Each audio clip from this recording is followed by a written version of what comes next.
পটুয়াখালী দুমকিতে লেবুখালী ইউনিয়নের ৯ নং ওয়ার্ডে সরকারি রাস্তার মাটির কাজ করার সময় ভেকু চালককে ঢিল ও পাটকেল নিক্ষেপ করে কাজ বন্ধের চেষ্টা চালানোর অভিযোগ উঠেছে। এ সময় এলোপাথারি পাটকেল নিক্ষেপ করার ফলে ভেকু চালকের হেলপারের বুকে পাটকেল পরে গুরুতর অসুস্থ হয়ে যায় তিনি।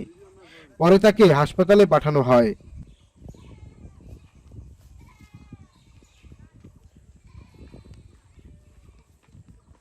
আসসালামু আলাইকুম। আমরা সরকারি কাজ করতেছি, রাস্তার কাজ। এখন ওইদিকে কাজ শেষের দিকে, এদিকে একটু বাদ ছিল, এখানে গাড়ি নিয়ে আসছে এই কাজটুক শেষ করার জন্য। তো রোকেয়া নামে এক মহিলা এসে প্রথম এখানে আসার সাথে সাথে বড় একটা ইটে দিয়ে আমার হেল্পারের বুকের উপরে ঢেল মারছে। সে অসুস্থ, রুমে শুয়ে আছে। ইউনিয়ন পরিষদ থেকে আমার কাজ করার জন্য পাঠাইছে। এখন ওই কাজে বিঘ্ন ঘটার জন্য আমার হেল্পারকে ইটা মারার জন্য কাজ আপাতত বন্ধ রাখছি।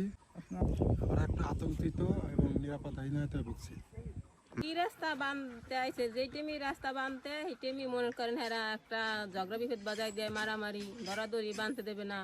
এখন সরকারি লোক বানতে আইছে, এদেরকে ওই যে বেকুলারে আজকে মারছে না বাসুন। এখন এই যে আমাদের এই রাস্তা লইয়া এই সরকার ইউনিয়ন পরিষদ থেকে রাস্তা দিয়েছে, সরকারি লোকে বেকু দিয়ে রাস্তা বানতে আছে। আমাদের এই বেকুর ড্রাইভার এবং হেল্পারের গায়ে যা ইটা মারছে, এই ইটা মারণে ড্রাইভার না বাসুন না। আর এই লগে বেকুল এই ঢিলে মারার লাগে ছিল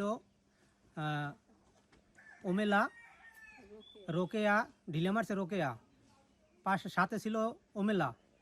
আর ছিল ফকির বেরির আমদ আলী ফকির, আর ছিল যাইয়া সালেয়া, এরপর মুজম্বেল ফোলা সাব্বির, এরা ছিল সাথে।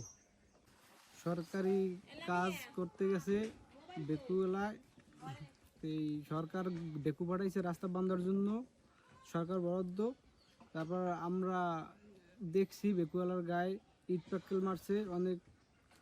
মহিলা নিয়ে তারা মনে করেন মারতে আসছে আর কাজ বন্ধ করে দিছে। এখন বর্তমানে কাজ বন্ধ। বেকুর হেল্পারের অবস্থা খুবই গুরুতর। ওখানে যখন সরকারি লোকে বেকু দিয়া রাস্তা বানতেছে তখন আমরা ওখানে ছিলাম। তখন ওই আইসা মহিলা এরা রোকেয়া, তারপর ওমেলা আর মুজম্মলা সাব্বির আমদলি, এরা ওদিকে আইসে ঢিলে মারছে। ঢিলা এই ড্রাইভারের বুকে বইরা, মানে যে চালাইতো আর কি, ড্রাইভার সহকারী ড্রাইভার, ওনার বুকে বইরা উনি মনে করেন ছটফট করে। তখন আমরা মনে করছি কি আসলে মানুষ যেরকম এক্সটক করে মারা যায়, ছটফট করে মুরগি জবাই দিলে যেরকম করে, ওই লোকটা ওই রকম ধরবর করতে আছে। তারপরে আমরা মনে করেন ধৈর্যা এখানে নিয়ে এসছি, ওনার বুঝেছেন দম বন্ধ হয়ে গেছে। তারপরে তেল ফান টেনে দিয়েছি। হ্যাঁ, এখনও মানে সে অসুস্থ, তার এখন আমাকে হাসপাতাল নিয়ে যাইতে হবে, খুব গুরুতর অসুস্থ, শ্বাসকষ্টে কষ্ট হইতে আছে।